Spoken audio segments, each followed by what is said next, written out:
And welcome back. Over the past year, the pandemic has caused unprecedented disruption to the education of children as well as youth. The students hit hardest have been those who were already struggling in school or marginalized on the basis of race, poverty, disability, immigration status, English proficiency, homelessness, or involvement in the child welfare or juvenile justice system.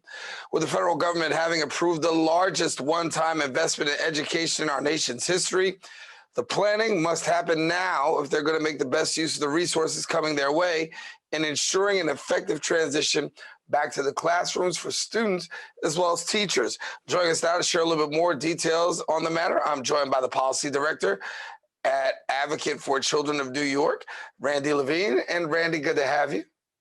Good to be here. Thanks for having me. Thank you. And as we are really transitioning right now, and as we see we're navigating out of this pandemic slowly but surely, give me your perspective on how you see things happening educationally between education and our children.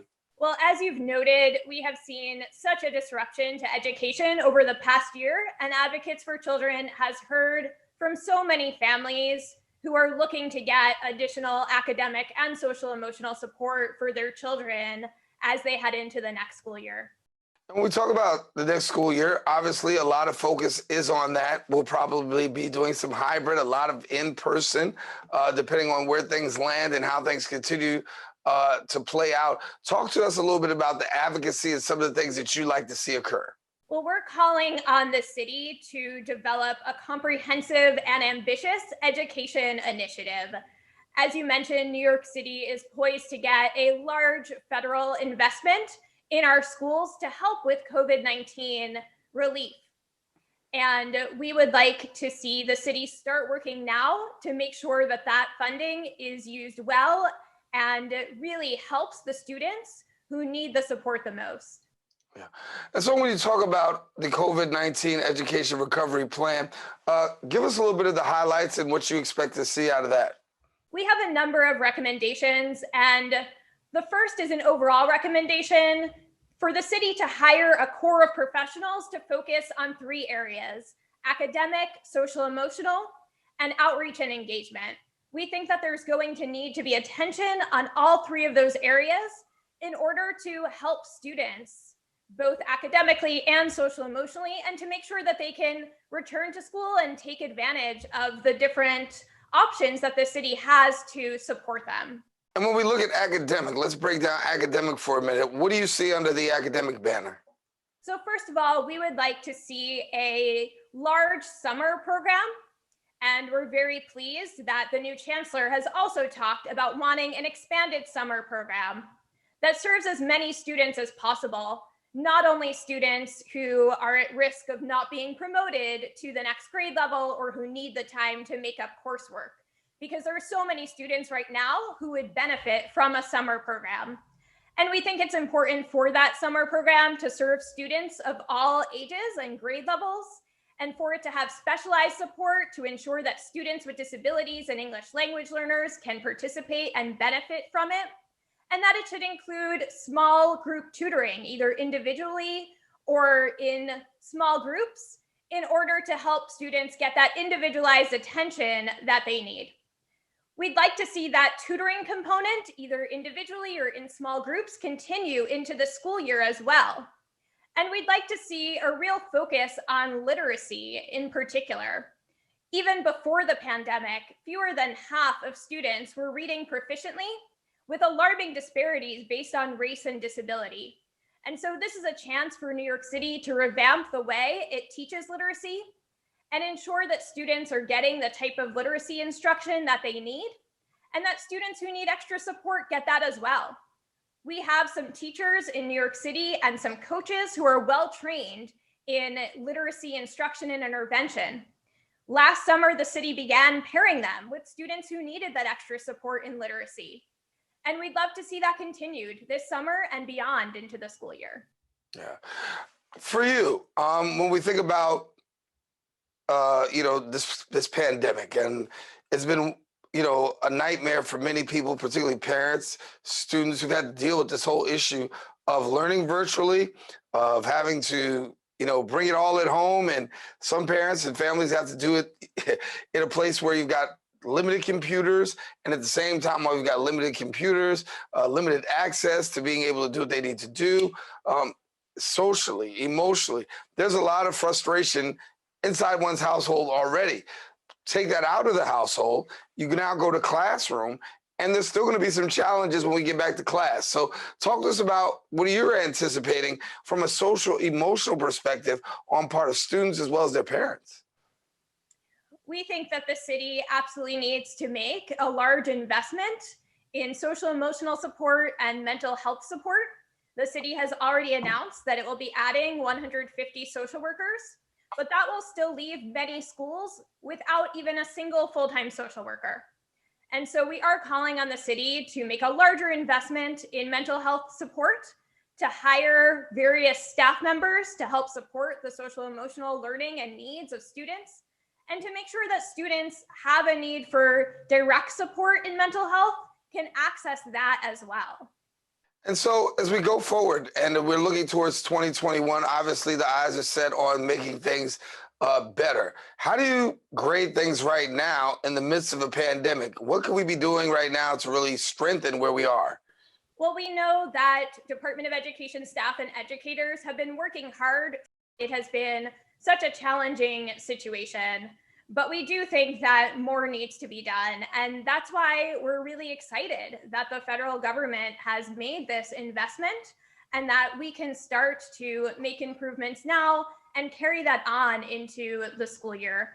And we really need equity to be at the focus and need to think about what different populations of students need. So just as one example, students with disabilities is one example of a group of students who have had a particularly difficult time during the pandemic. A lot of special education services just don't translate online, and many students have gone without their needed special education instruction and services. And so we think it's important for the city to plan now for how students will get makeup special education instruction and services, which the law says they have the right to receive. Yeah. And as the summer's upon us right now, well, I should say coming soon, as things continue to move quickly, but summer from an educational standpoint is now, because we're planning ahead and planning towards the future. Talk to us about summer program for students.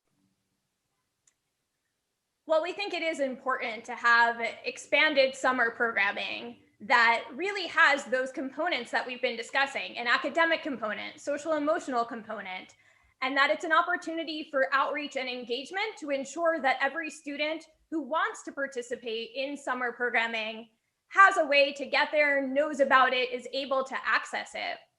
And again, we think it's vital for the programs also to have specialized support for students with disabilities and English language learners who have had so much difficulty accessing the special education instruction or the language instruction that they have the right to receive during the pandemic. And so let's take this summer to start getting them that specialized support and to help as many students as possible learn and get the support they need. I want to also tackle and touch upon another population of people, and that's disabled students. When we talk about disabled students and services provided for disabled students, I know you have a particular perspective on that. Share. Yes, we've heard from so many families over the past year whose students with disabilities had a particularly difficult time getting the support they needed. Students with disabilities may not be able to log on and participate in class and may need adult support in order to do that.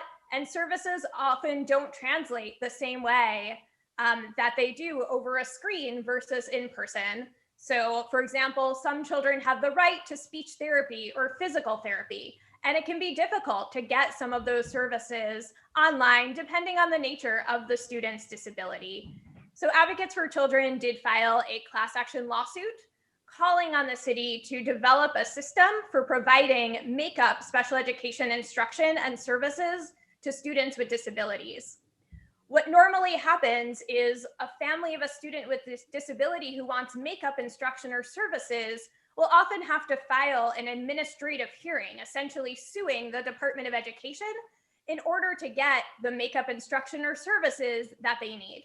When we have a situation like the pandemic, where we have tens of thousands of students with disabilities who have missed out on needed instruction and services, we're calling on the city to develop a system that is collaborative, where families will not need to file a hearing in order to get that very critical instruction and services. Because we want to create a system that is user-friendly for families, that gets students the services they need, and that doesn't require a family to have the resources and knowledge to file an administrative hearing in order to get those services for students. When we talk about that filing, talk to us about where that class action lawsuit stands. Well, unfortunately, the city and the state both filed motions to dismiss the lawsuit instead of stepping up and announcing a system to provide makeup instruction and services for students with disabilities. And so we really hope that the city and state will think about the type of system that they can provide so that children can get needed instruction and services following this very difficult time. Yeah. And so the work continues. I mean, what have you found to be the biggest challenge in the midst of all of this as we're navigating the pandemic for students? I think it's so hard to say what the biggest challenge is. I think the pandemic has created such a disruption to the education of children, and children who have been online learning since last spring. You can't replicate in-person learning over a screen. And so the education system has a lot of work to do in order to bring students back while keeping school communities safe and ensuring that students get the academic and social emotional support they need to move forward. What do you want people to know and to pay attention to as we're looking forward to going ahead towards the spring, summer, as you are laying out a course that you want to see things happen, and the public, of course, being engaged and supporting the work that you do? What do you want people to know? Well, I think we've talked about a number of very important issues already. We also need to pay attention to our youngest learners and our oldest learners. For students who are turning 21, they would normally age out of school this year. We are very much hoping that they'll have the opportunity to come back to school next year so that they can finish earning their high school diploma, get any additional coursework that they need in order to graduate, and also get needed transition support so that they're ready for life after high school. And for our youngest students, the mayor just announced a large expansion of 3K. We've always supported the expansion of high quality early childhood education programs. But unfortunately, while the mayor announced an expansion of 3K general education classes, the city didn't announce anything for preschoolers with disabilities. Currently, there's a significant shortage of seats available in preschool special education classes. And so as the city looks to use this federal investment, and as the city looks to plan for next year, we want everyone to work with us to ensure that the city is keeping in mind the needs of all different populations of students, from the youngest to the oldest, from students with disabilities to English language learners, to students who are homeless or in foster care, to students in the juvenile justice system. The city needs to pay particular attention to every population of students and think about what they need as it plans for the overall education initiative following the pandemic. I want to get your thoughts on this. As we're in a virtual environment, a lot of students really just don't do well virtually and run the risk of really hurting themselves academically.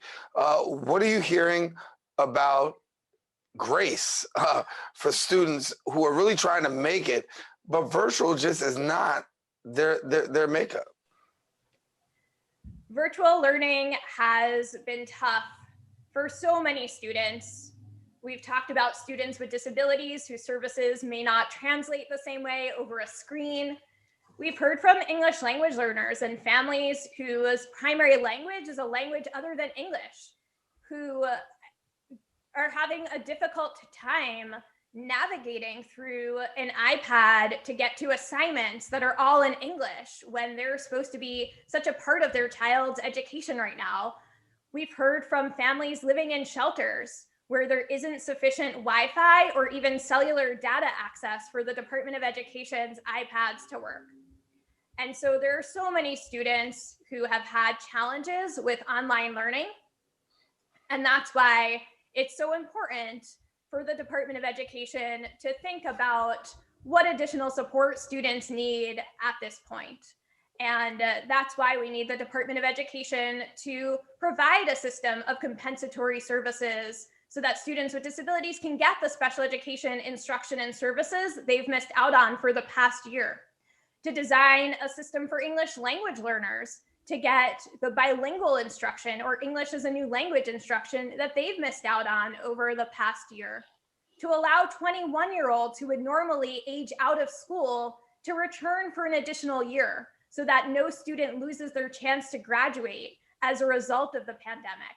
And to think about what students need to ensure that to the greatest extent possible, students aren't punished because of this pandemic, and that instead we're providing an opportunity to think about how we provide students with hope moving forward and to really rethink how we do some things within our school system with a focus on equity and providing students with the individualized and specialized support and attention that they need. All right. Randi, we're going to leave it there, but thank you so much for joining us here on the show. Great information as we talk here on the Social Justice Forums. Randi Levine, thanks a lot. Thanks for having me. Randi Levine, thank you so much for joining us. And as a lot of information has been shared, hopefully the public will become more aware. We want you to stay with us. The Social Justice Forums will continue coming up right after this.